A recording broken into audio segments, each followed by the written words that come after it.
young guy. But 16 years old is kind of when I really devoted my life, though, to following Jesus. Wow, that's great. So what brought you to Dubai?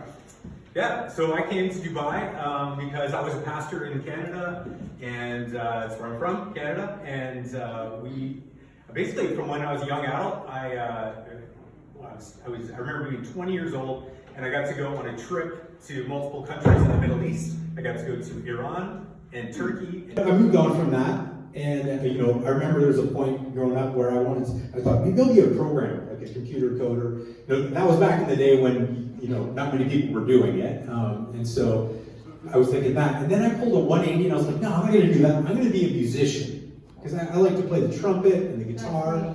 And so I was like, you know what? I'm going to be a musician. And I actually enrolled in university first in jazz guitar to be a guitarist. And does anyone else remember and wanted to share with us what was the first thing that you wanted to be? What do you want to be? So conformed or transformed, and here's the danger. If we go through life unintentionally, we are more likely to end up conformed to the world than transformed into Christ-likeness. That's what's going to happen. If you're not intentional about your formation, that's what's going to happen. And you look around the world, and that's not surprising. And you look at people that you work with, or you go to school with, or whatever, your family members, and you can see the people that are intentional versus unintentional. And it can happen easily to us as well.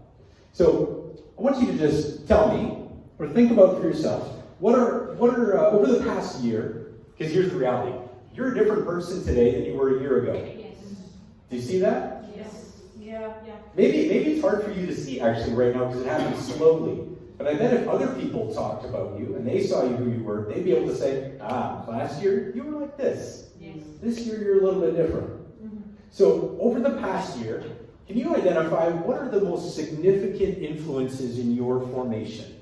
I had anger issues. I had a lot Hold of... on, just not out loud. Just think for yourself. Thanks. Just think to yourself for a moment. What are the forces that played the most significant role in forming you this past year? Just think about it.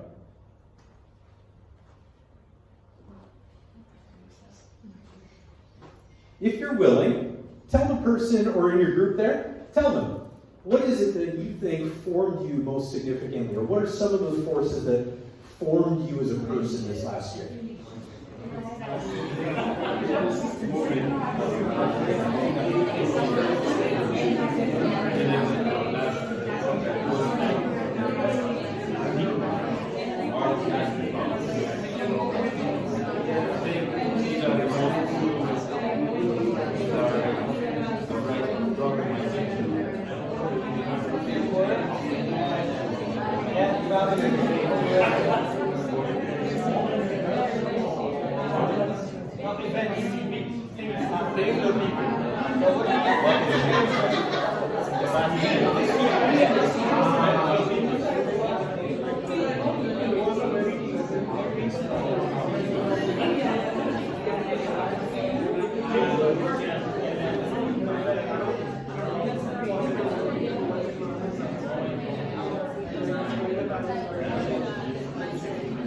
Just notice the camera.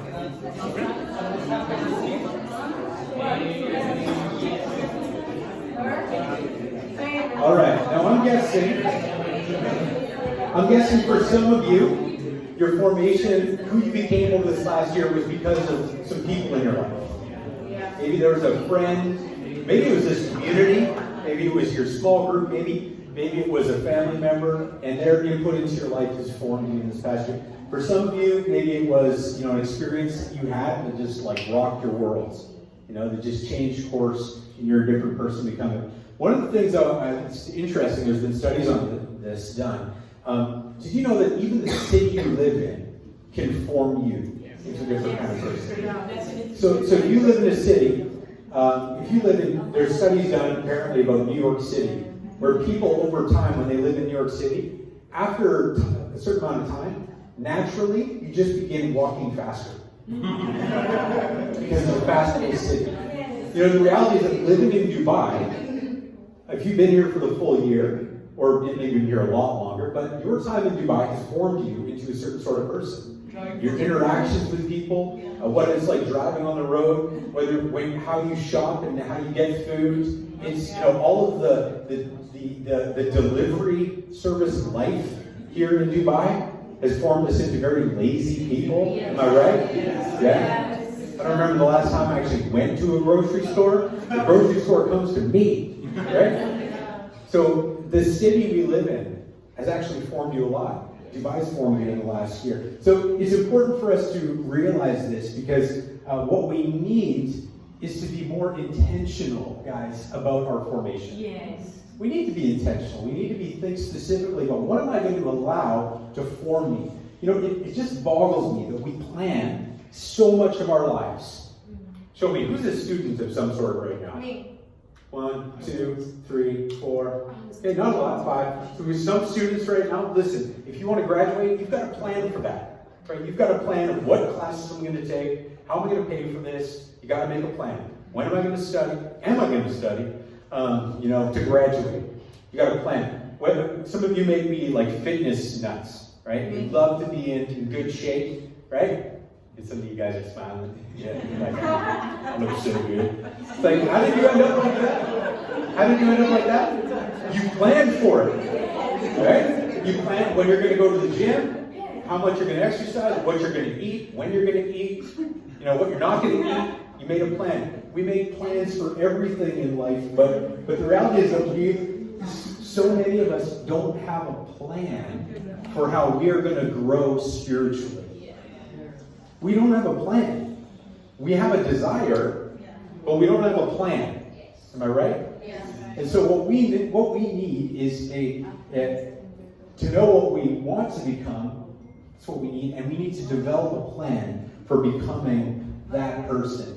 And fortunately, Jesus helps us out with this. He helps show us what is the plan for growing spiritually, for becoming a person like Jesus. All right, so I want to read from Mark chapter 1. Actually, one of you, can you read out loud for us from the screen here? Mark chapter 1, verses 16, 18, loudly and clearly for us. Who's got that? As Jesus walked beside the Sea of Galilee, he saw Simon and his brother Andrew casting a net into the lake, for they were fishermen. Come, follow me, Jesus said, and I will send you out to fish for people. At once they left their nets and followed him. Thank you. Here's Jesus, close to the beginning of his ministry. What did Jesus do first when he began his ministry? He called out people. Called out people.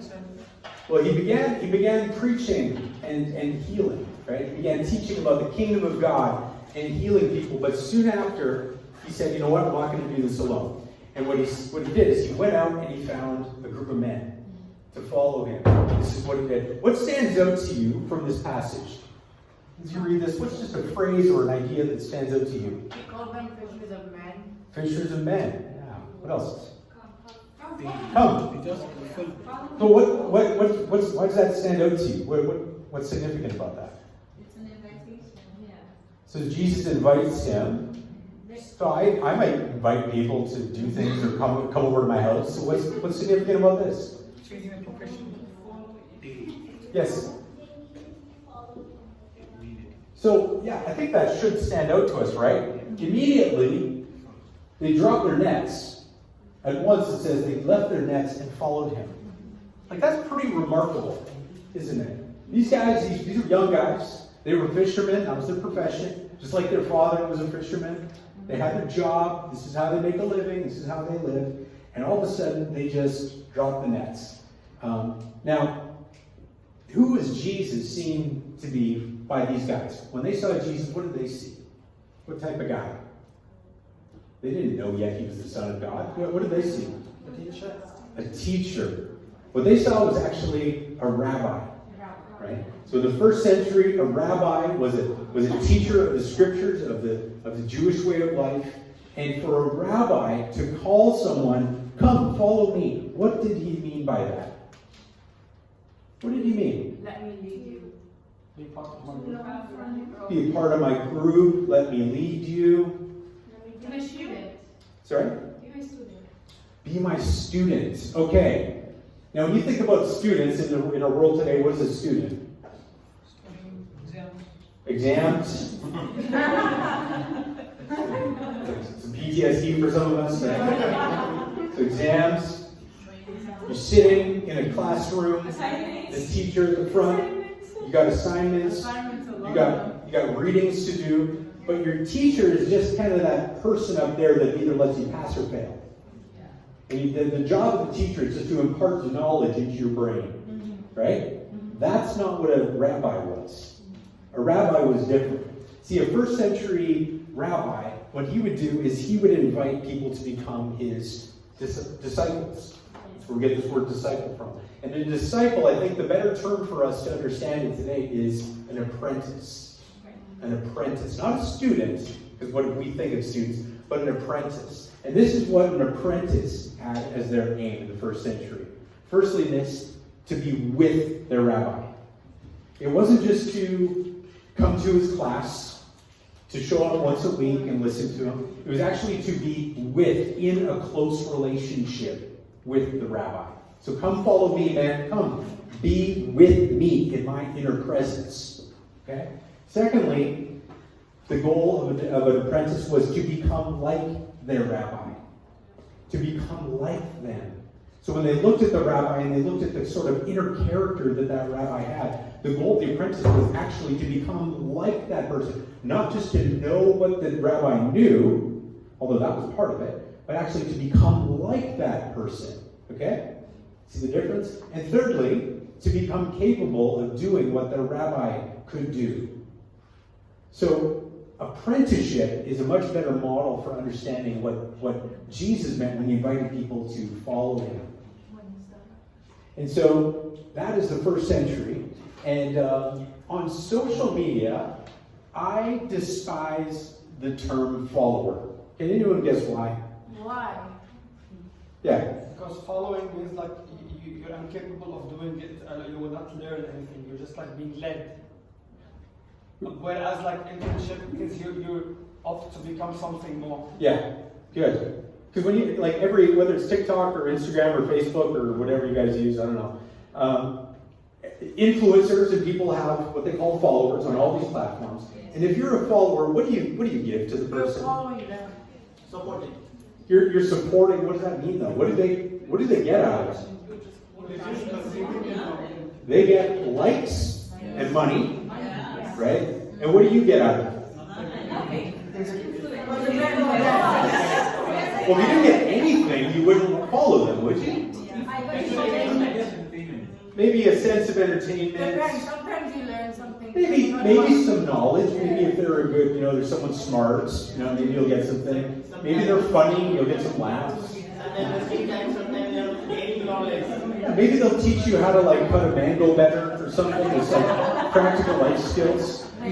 But that's why I hate the term follower though, guys, because if Christians, if we settle for following in the same sense of what social media means by following, man, that is not what Jesus had in mind at all. In fact, what people on Instagram and all these influencers have, what they have is not followers, what they have is fans. They've got people who just admire them. For whatever reason. They have fans. But let me tell you this, Jesus is not looking for fans. Jesus does not invite people to just be his fan. What happened when Jesus started getting fans, actually, in his ministry? What did he do? Called them out. Withdrew from the crowd. He withdrew from the crowds. Why? Because that's not their papa's way. Yeah, he said, that's not why I came. I don't want that kind of attention. Like Jesus he had wanted nothing to do with fame in the sense of earthly fame. He wanted nothing to do with the sense of people just liking him. What he was looking for was not fans, but followers. And followers were people who did what? They were his disciples. They would become his disciples, And just like this. He said once in one of the stories about the 5 loaves and 2 fish, he said, "You're just coming here to see me perform miracles. You don't really believe in me." That's exactly right. Once he did see fans, he just called it out. And so, as Christians, the reality is that many Christians I know, many people that are part of Fellowship Church, and probably some of you guys here tonight, probably the reality is that we're actually more fans than we are followers. And we just got to recognize that and see that in ourselves if that's the case. and recognize that actually the invitation of Jesus is to become his disciple. And his disciple is defined as this. It's someone who is going to be with Jesus, to become like him, so that we can do as he did. Not that we're going to become God, No. but we're going to take on the character of Jesus in our lives and begin to do the sort of ministry that he did in our lives. Here's the key, regardless of what we do in life. Jesus is far more concerned with who you become. Are you going to become his disciple, become like him? That's his main purpose, not what you do, whether you're an engineer or whether you're a teacher or whether you're a pastor or whatever you're going to do. Listen, what's most important to God is who we become. And if we get that right, then we can transform that and use that in whatever we do. And we can truly be the salt and the light in the world that Jesus has called and created for us to be. And so the reality is that Jesus doesn't look for the sort of followers that we have today. But here's my question for you. This really makes you have to look inside. Okay? Picture yourself, whatever you're going to be doing this week, whether you're sitting in an office, whether you're sitting at home, whether you're studying in a classroom, whatever you're doing this week, and picture Jesus walking up to you and saying, "Come, follow me." With what we just talked about in mind. And let me just hypothetically put it out to you like this. And you probably won't.